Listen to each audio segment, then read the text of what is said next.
বাবাকে হারিয়ে দিশেহারা মেয়ে। নির্মম হত্যাকাণ্ডের ঘটনায় হতবাক স্বজন ও এলাকাবাসী।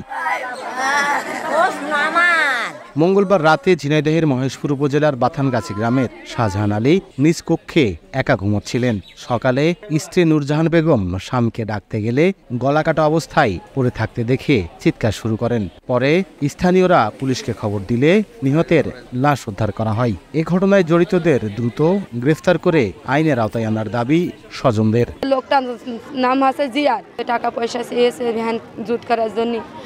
এসে এখন আমার বাপ যাই হোক দিতে চাইনি, যাই হোক কিছু হয়েছে ওদের হানাহানি মনে সেই রাখে আমার বাপের গলা কেটে থেকে গেছে। সরকার থেকে নাকি 50,000 টাকা দিয়েছে। ওরা মাঝে মাঝে আসে, ওরা মনে হয় দেখেছে।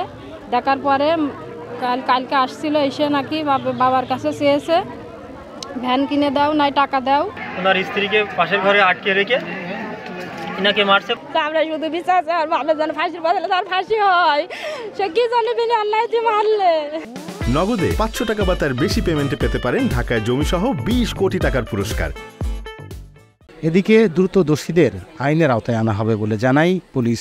আমাদের তদন্ত চলমান আছে, তাকে আমরা জিজ্ঞাসাবাদ করছি। তার কাছ থেকে গুরুত্বপূর্ণ কিছু তথ্য পাওয়া গেছে, যে তথ্যগুলো আসলে তদন্তের স্বার্থেই এখন বলা যাচ্ছে না। 4 মেয়ের বিয়ে হয়ে যাওয়ায় শাহজাহান আলী ও তার স্ত্রী বাড়িতে থাকতেন। লোটাস রহমান সোহাগ, সময় সংবাদ, ঝিনাইদহ।